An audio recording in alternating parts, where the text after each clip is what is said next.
ونعوذ بالله من شرور أنفسنا وسيئات أعمالنا من يهده الله فلا مضل له ومن يضلل فلا هادي له أشهد أن لا إله إلا الله وحده لا شريك له له الملك وله الحمد وهو على كل شيء قدير ولا حول ولا قوة إلا بالله العلي العظيم اللهم صل وسلم وبارك على سيدنا محمد وعلى آل سيدنا محمد كما صليت وسلمت وباركت على سيدنا إبراهيم وعلى آل سيدنا إبراهيم في العالمين إنك حميد مجيد أما بعد.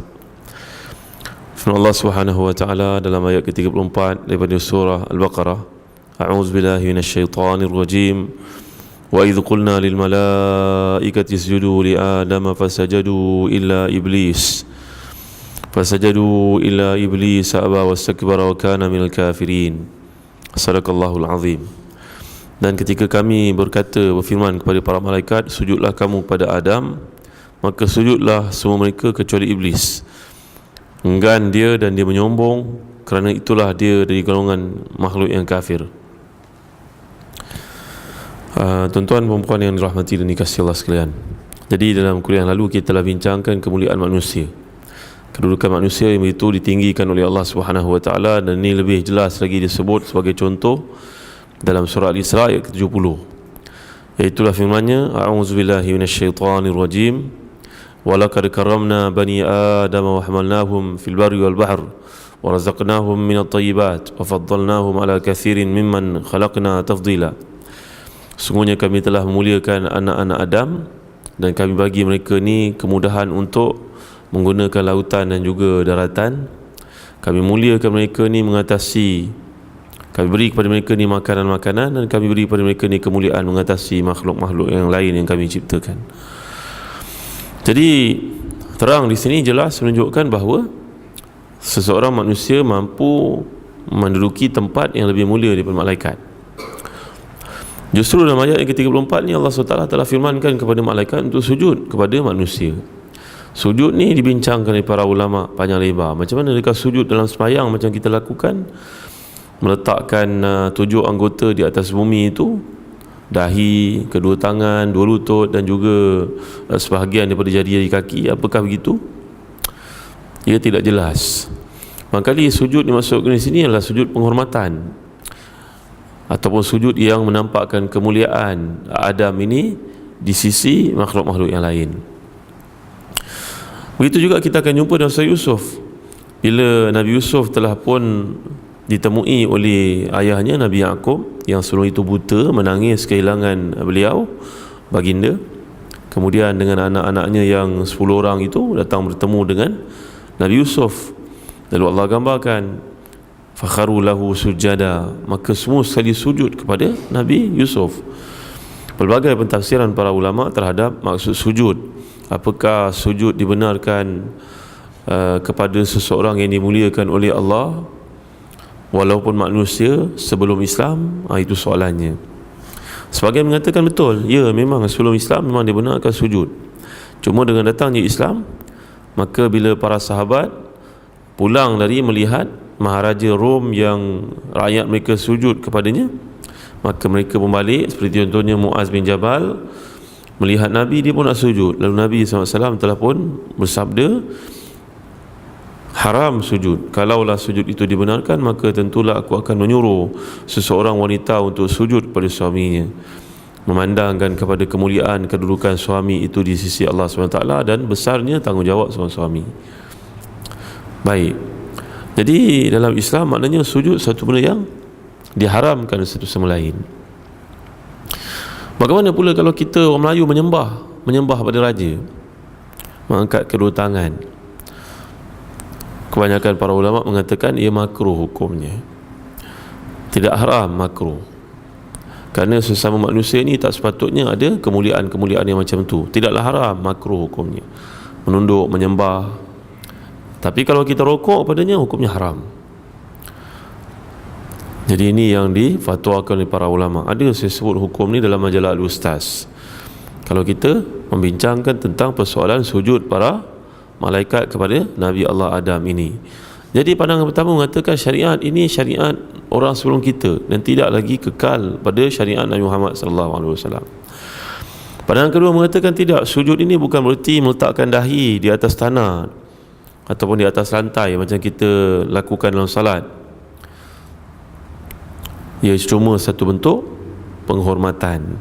Kerana itu kita lihat dalam surah Rahman, Allah gambarkan a'udzubillahi minasyaitonirrajim, bismillahirrahmanirrahim, ar-Rahman 'allamal Qur'an, khalaqal insan 'allamahul bayan, asy-syamsu wal qamaru bihusban, wan najmu wasyajaru yasjudan, wan najmu wasyajaru yasjudan.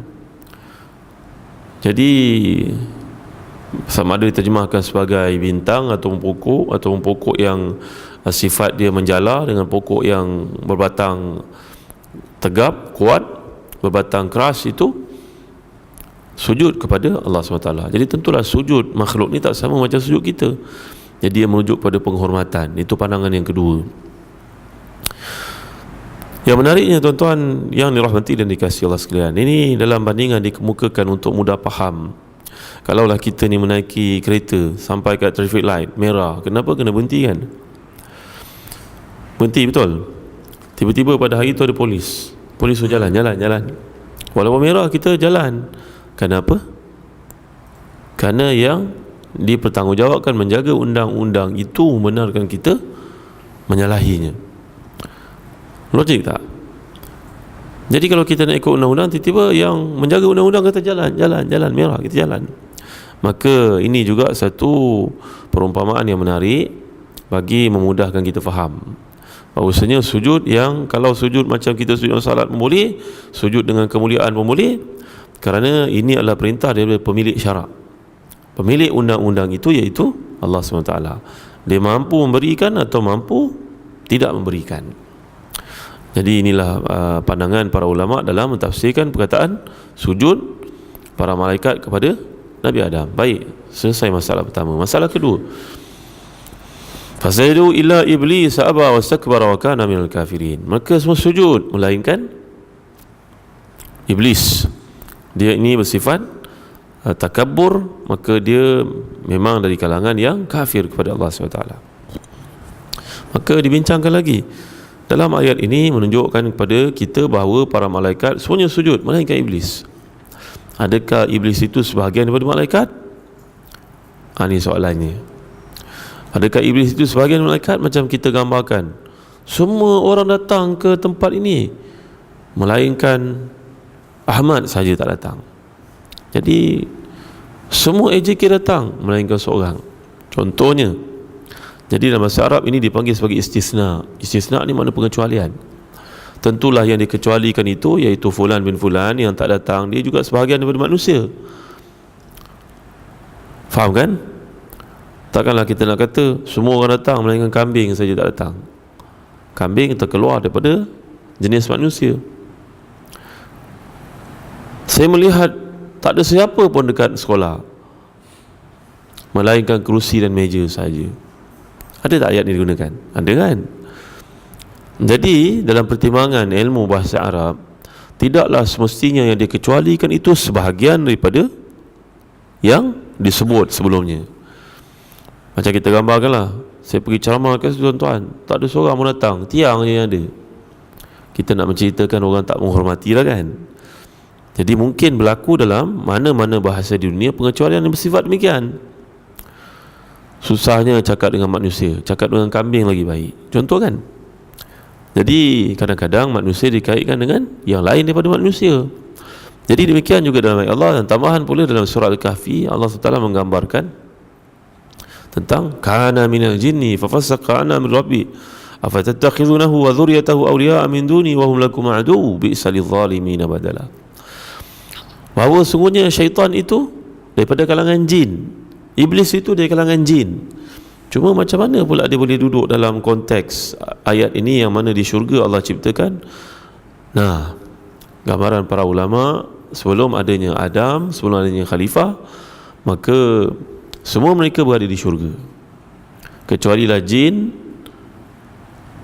yang berada di bumi, yang telah kita ceritakan sebelum ini, melakukan kerosakan, kejahatan, kebinasaan di bumi. Tapi ketuanya yang bernama Azazil ini, masa tu tak ada manusia, dia duduk kat syurga. Kerjanya mengagungkan Allah, ilmunya tinggi. Bahkan setengah ulama menjelaskan semua-semua tertentu para malaikat pun merujuk kepadanya dalam konteks ilmu. Itu yang menyebabkan kita menjadikan alasan pandangan bahawasanya ilmu bukanlah semata-matanya syarat untuk menjadi orang yang beriman kepada Allah SWT. Ia penting, tapi kadang-kadang dengan ilmu menjahannamkan manusia. Dia menjadi takabur, dia menjadi sombong, dia menjadi angkuh bandingan menggunakan logik akal dia, macam yang kita lihat berlaku pada setengah-setengah keadaan pada hari ini, pada segelintir manusia. Ilmu makin tinggi tapi makin jahat kepada Islam. Ilmunya makin hebat, kelulusannya makin tinggi, tak ada orang boleh lawan, tapi digunakan kelulusan tersebut untuk ketinggian ilmunya itu untuk manipulate, untuk bawa isu-isu tertentu dan akhirnya memberi kepentingan kepada dia sendiri ataupun kepada puaknya. Jadi telah berlaku dalam Quran, digambarkan oleh Allah SWT. Inilah sifat iblis, sifat syaitan. Dan iblis sendiri kata para ulama berasal perkataan ablasa yublisu, mublas, iaitulah merujuk kepada jauh. Ibta'ada ijtanaba, maknanya merujuk kepada menjauhkan diri pada Allah SWT. Jadi inilah dia sifat Azazil yang akhirnya Allah gelar sebagai iblis, kerana sifatnya sendiri menjauhkan diri daripada Allah SWT. Dengan sebab akal yang diberikan itu, ilmu yang tinggi dimiliki, tapi digunakan logik akhirnya. Khalaqtahu min nar, khalaqtani min nar wa khalaqtahu min tin. Ya Allah, macam mana pula aku nak sujud pada dia? Dia bertanah, aku api.